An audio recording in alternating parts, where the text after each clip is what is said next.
Hi there. So it finished 1-1 today against Brentford. Your thoughts on the game? Oh, I'm disappointed. I'm really gutted. You know, it's not just thoughts on the game, it's thoughts on the title race. That's what we're in now. You know, in previous seasons, Arsenal at this stage of the season, you're thinking there's not that much riding on it. Obviously, Champions League is important. That's usually what we're aiming for. The stakes are high. We're trying to achieve something we haven't achieved in almost 20 years, trying to win the title. So it's not just the game, it's the overall context. It's the fact that this is no win in 3 games now. It's the fact that 2 games in a row in the Premier League we've dropped points. That's 4 points gone. And on paper, you look at Everton, Brentford, you think we should have got 6.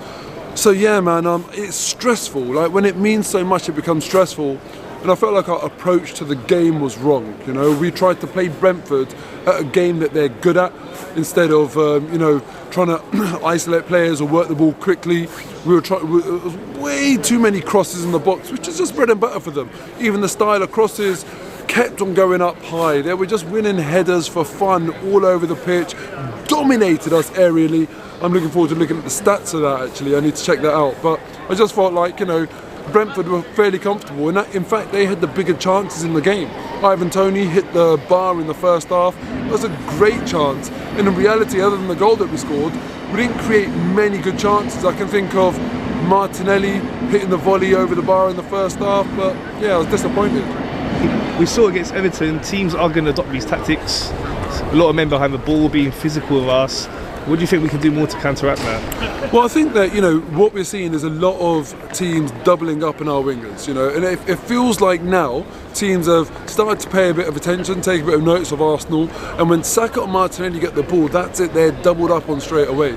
So what we need to do, and we've done it a couple of times or a few times this season, once we do that, we need players available in the middle of the park that want that ball, and they've got to do it quick. It needs to be one touch bang. If you give us time and space, remember that Ødegaard goal against Tottenham? Saka had it on the wing, and when it went into Ødegaard, I know they gave him too much space. You're not always going to get that. One touch bang. We need to mix out with a few long shots and also variety in our crossing as well, because as I said today, it was just too easy. And we're playing crosses into the box for Nketiah. Like, how many times is he going to dominate Pinnock of all people? So yeah, it didn't work. We need to mix it up more variation in our game. Okay, the positive today was Trossard's goal. Yeah, took it really well. Great to see him score his first goal for us. Even more than just a goal, because that's just one touch of the ball, right? It was just his overall performance. I thought it was really good, really lively. He actually made a really strong case, in my opinion, to start over Martinelli, because since the reality is, since the World Cup, since we've come back from the World Cup, Martinelli hasn't been the same as he was prior to going to the World Cup, and I am worried about his form. I have to admit that I'm worried about his form. Saka always influences the game because of his variation. He'll come short, he'll go long, he'll go out on the outside, he'll cut inside. But Martinelli, I feel like, is a bit too one-dimensional in his style of play, and Saka's quite tidy. Martinelli takes risks, but they're not coming off enough anymore. So I think that he needs to sort of go back to the drawing board, figure out how we can improve his game. And actually, I think I've said this a few times this season, I think he needs some really specific one-on-one coaching from inside the club. We've seen a lot of players reach a new level at this, I think Gabriel, for example, has been our best defender this season, been brilliant. I'm sure he's benefited from proper coaching. Likewise, I think Xhaka, he's come on leaps and bounds, clearly had specific attention paid to his game, what he's good at, what he's not good at. I think Martinelli needs some of the same treatment, but maybe that competition, Trossard comes in instead of him, and who knows, it could maybe give him a reason to buck up his ideas a little bit. Massive game up next though. And you have to ask the question, is that the right game to do it? Or do you say the team that's seen us get to top of the league at this stage, do you stick with them for a game of this magnitude? So much rides on that game now. Yeah, so 6 points ahead.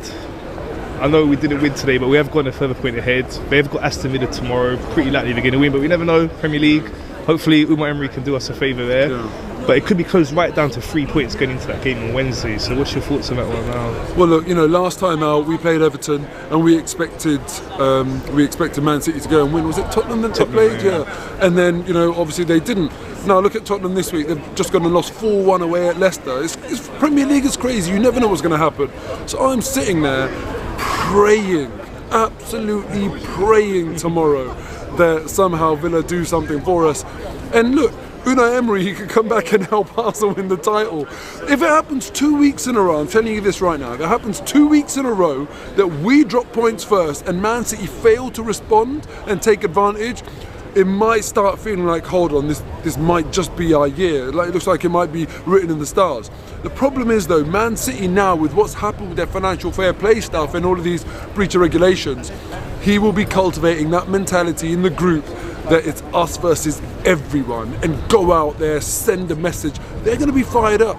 This Man City team, they're not mentally weak where this happens and they fold and they cave in. They're going to come back with a response. So I think they'll win the game, but I'm just hoping that Emi Martinez, ex-Gooner, Unai Emery, ex-Gooner, hopefully they can like do the business and at least limit them to a draw, and then I'll take that. I'll be very happy. Okay, so looking at our game against them now, what do you think is the key for us to beat them? Oh man, we've got to be solid. We've got to defend a lot better than we did today. We were too open, we were too lax. Our, Zinchenko, for example, was usually such a tidy player. He had that designated job today of bringing the ball out from the back. It was often him tucking in from left back and bringing the ball up, and he was way too sloppy. Partey was sloppy. We need to be a lot better on the ball. Our pass completion against Man City needs to be in 90s. It needs to be almost perfect, because that's what they're going to bring. And if we give the ball away to them and get into a habit of turning over possession to them, they will grab it with both hands and dominate the game and wear us down.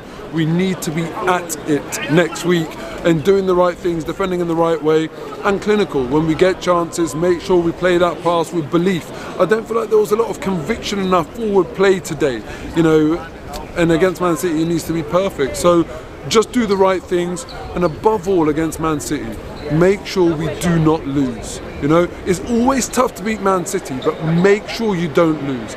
We're 2 games away, like two basically weekends away from them being on level points with us. We can't afford for them to come here against us and get within 3 points, get within 1 weekend of being on the same level of points, and they've got a better goal difference. No matter what, it is a must win, but it's even more of a must not lose.